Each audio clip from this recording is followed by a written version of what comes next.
Assalamualaikum warahmatullahi wabarakatuh. Teman-teman sekalian, selamat berjumpa lagi pada video yang ketiga ini. Pada kesempatan ini kita akan mencoba mengurai tentang pendekatan mikir yang kedua, yaitu interaksi.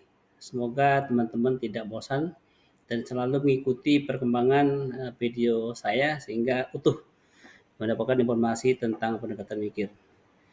Terima kasih atas perhatian semua, atas atensi yang telah menonton video saya sebelumnya. Mudah-mudahan video yang ketiga ini menambah amunisi, menambah semangat teman-teman dalam memperdalam betapa pentingnya pendekatan dalam pembelajaran.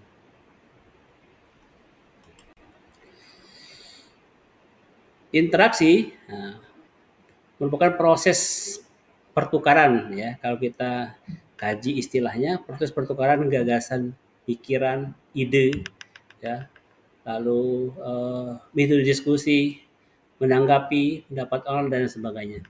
Jadi itu interaksi, ya.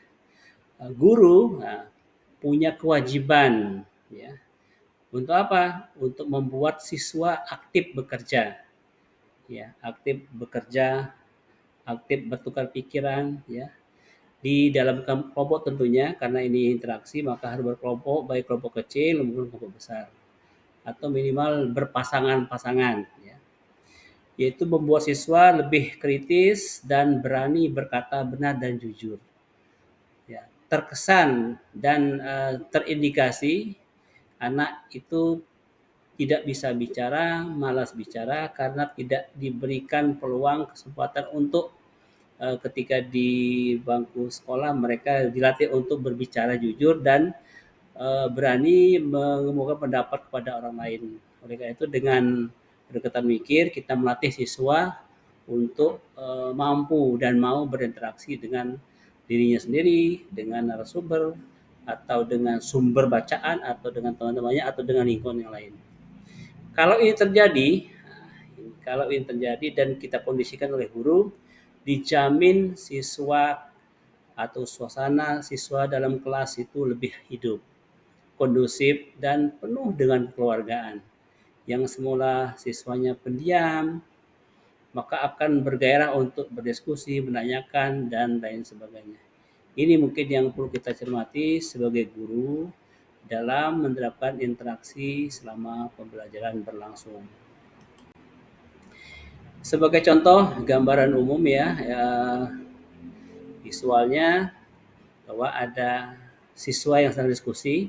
Ketika siswa berinteraksi satu dengan lain di kelompoknya, seorang guru tetap mendampingi, tetap memperhatikan, memotivasi, dan sebagainya. Sehingga semangat siswa itu berbeda sekali ketika ada guru dan ketika tidak ada guru. Oleh karena itu kita kondisikan bagaimana supaya siswa tetap aktif, tetap semangat, ya, tetap punya ide yang banyak dalam mengeluarkan pendapat ke temannya atau mendengarkan temannya untuk berpendapat. Ya. Ini mungkin salah satu yang harus benar-benar kita terapkan di kelas ketika proses interaksi terjadi di siswa. Ya.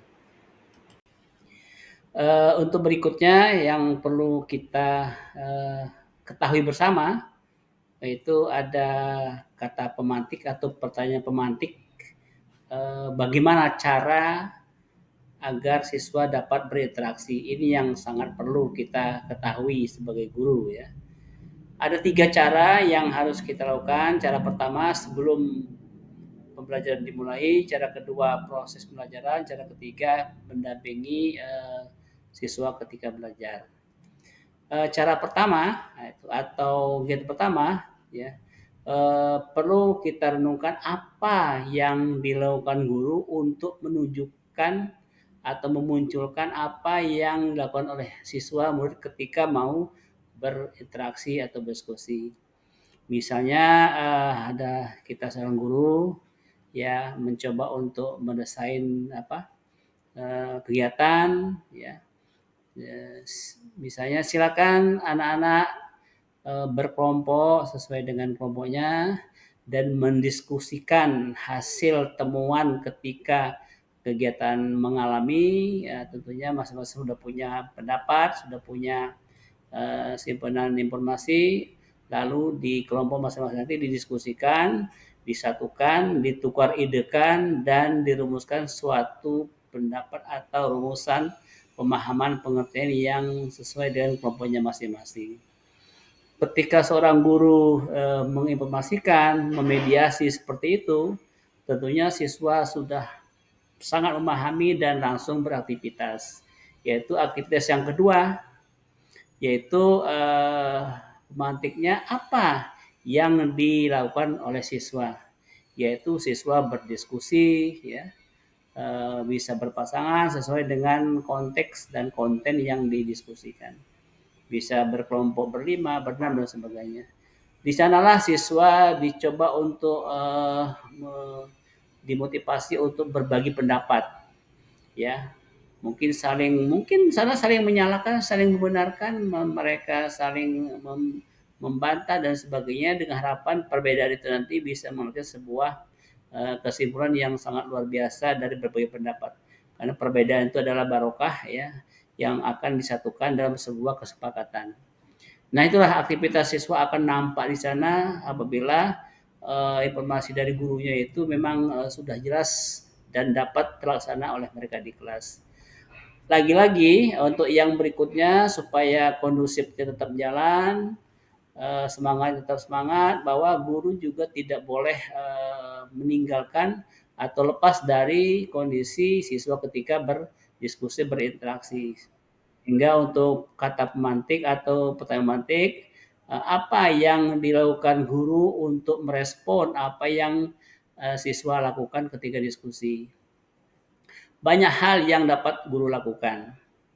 Misalnya memotivasi, menghargai, mengapresiasi, ya. Lalu mungkin merangsang untuk berpikir lebih banyak dan sebagainya.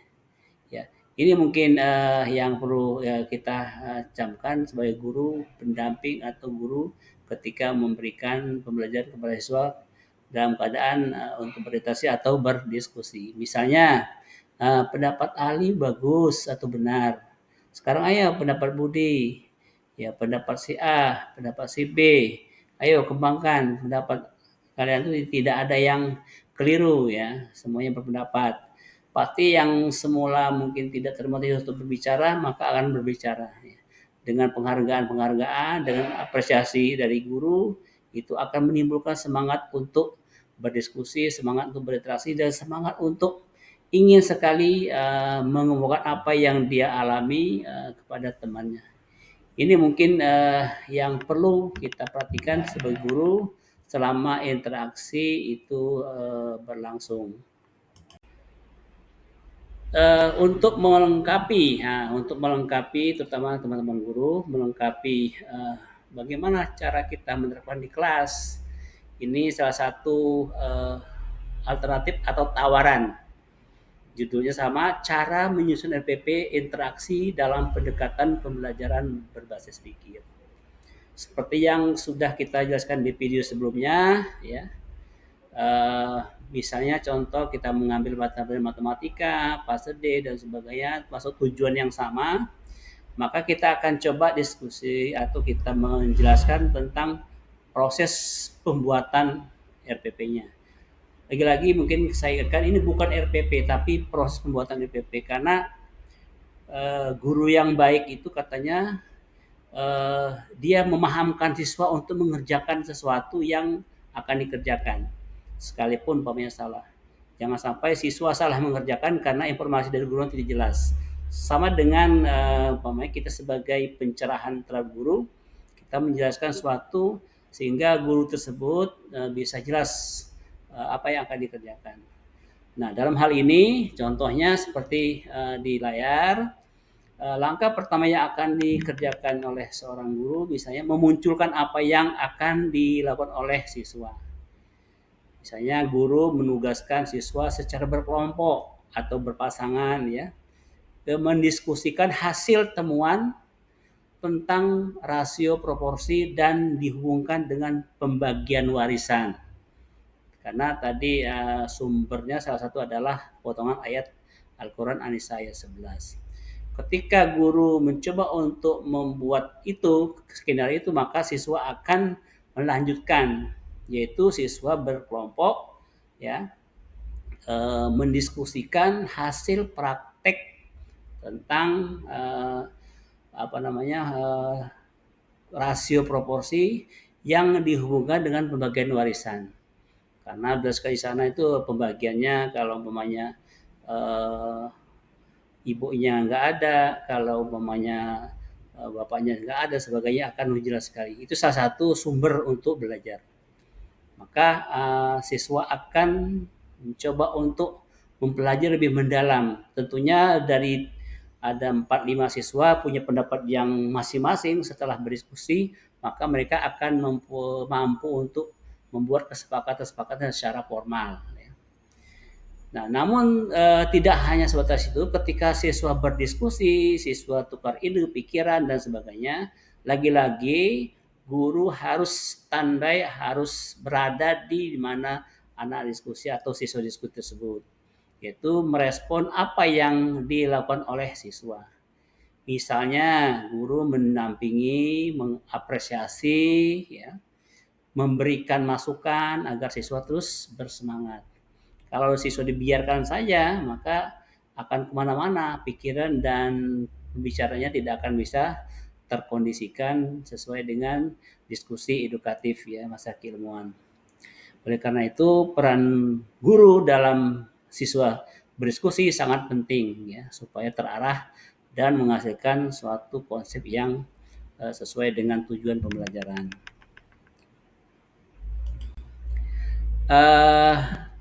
Tadi yang warna kuning sebelah kanan itu aktivitas siswa. Sehingga untuk selanjutnya kita mencoba untuk meramu alternatif, ya, atau pilihan RPP, pendekatan mikir. Kita ambil tadi yang kuning tadi, yang kolom yang kuning tadi, teksnya kita pindahkan ke nomor 2, yaitu secara berkelompok siswa mendiskusikan hasil praktik tentang rasio, proporsi, dan dihubungkan dengan pembagian warisan. Sementara yang nomor 1 itu adalah proses menemukan kegiatan RPP inti yang mengalami yang telah kita diskusikan atau kita ungkapkan pada video sebelumnya. Jadi nomor 1 dan nomor 2 seperti itu, ya. Itulah mungkin sekilas, ya, tentang interaksi, bagaimana prosesnya persiapan gurunya, bagaimana kegiatan kondisi siswa di kelas ketika berinteraksi atau diskusi, dan apa peran guru ketika diskusi, dan sebagai administrasi untuk mengingatkan guru mengajarnya supaya enggak lupa, maka perlu dikonsep sebuah RPP. Namun itu baru dua item RPP, yaitu mengalami dan interaksi. Untuk lebih lengkapnya, teman-teman jangan lupa tonton dan pelajari video berikutnya tentang komunikasi. Ya.